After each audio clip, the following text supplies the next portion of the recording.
মঙ্গল পাণ্ডের পুণ্যতিথি উপলক্ষে শিলচরে আয়োজিত এক মর্যাদাপূর্ণ অনুষ্ঠানে বরাক উপত্যকার ১৬ জন বিশিষ্ট ব্যক্তিকে বলিদানী মঙ্গল পাণ্ডে স্মৃতি পুরস্কার প্রদান করা হয়। এই অনুষ্ঠানের আয়োজন করে বলিদানী মঙ্গল পাণ্ডে স্মৃতি ট্রাস্ট শিলচর।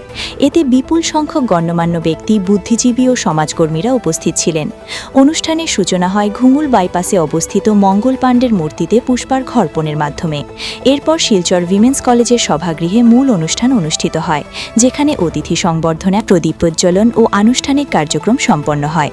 মঞ্চে উপস্থিত ছিলেন আচার্য আনন্দ শাস্ত্রী, ট্রাস্টের সভাপতি কমলেশ সিং, বিশিষ্ট সমাজসেবী মহাবীর জৈন, সিআরপিএফের ডিআরজি ইউপি সিং, বিশ্ব হিন্দু পরিষদের প্রাদেশিক সভাপতি শান্তনু নায়ক, উইমেন্স কলেজের অধ্যক্ষ ডক্টর সুজিত তিওয়ারি, প্রেরণা ভারতীর প্রকাশক দিলীপ কুমার, ডক্টর অমিত কালভার এবং শিলচর প্রেস ক্লাবের সম্পাদক শঙ্কর দে। এই উপলক্ষে সমাজ, শিক্ষা, সাহিত্য ও সেবা ক্ষেত্রে বিশেষ অবদান রাখা ১৬ জনকে সম্মানিত করা হয়। সম্মানপ্রাপ্তদের মধ্যে ছিলেন কৃপানারায়ণ রায়, সূর্যকুমার শর্মা, বিধানচন্দ্র ভট্টাচার্য, মুরলীধর কানু, ডক্টর সুজিত তিওয়ারি, রাজেন্দ্র পাণ্ডে, শান্তনু নায়ক, সুরেন্দ্র বৈদ, চন্দ্রমা প্রসাদ কৈরি, পণ্ডিত সীতারাম গোস্বামী, দিবাকর রায়, বিবেকানন্দ দেবপুর কায়স্থ, শুভঙ্কর ভট্টাচার্য ও সঞ্জীব সিং। এছাড়া মরণোত্তরভাবে রাজীব নোনিয়া ও শ্যামসুন্দর দুসাদকেও সম্মাননা প্রদান করা হয়।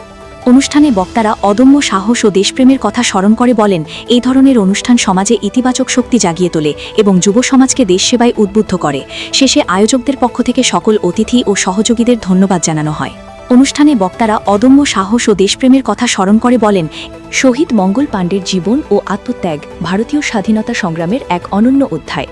১৮২৭ সালে উত্তরপ্রদেশে জন্মগ্রহণ করা মঙ্গল পাণ্ডে ব্রিটিশ ইস্ট ইন্ডিয়া কোম্পানির সেনাবাহিনীতে কর্মরত ছিলেন। ১৮৫৭ সালের ২৯ মার্চ ব্যারাকপুরে ব্রিটিশদের বিরুদ্ধে প্রথম সশস্ত্র বিদ্রোহ করে তিনি ইতিহাসে অমর হয়ে ওঠেন। বিশ্বাস করা হয়, এই সাহসী পদক্ষেপই পরবর্তীতে ১৮৫৭ সালের মহাবিদ্রোহের আগুন জ্বালিয়ে দেশের স্বাধীনতার জন্য নিজের জীবন উৎসর্গ করে ৮ এপ্রিল ১৮৫৭ সালে তিনি ফাঁসির মঞ্চে শহীদ হন। তার আত্মত্যাগ আজও দেশপ্রেম, সাহস ও অন্যায়ের বিরুদ্ধে রুখে দাঁড়ানোর প্রেরণা যোগায়।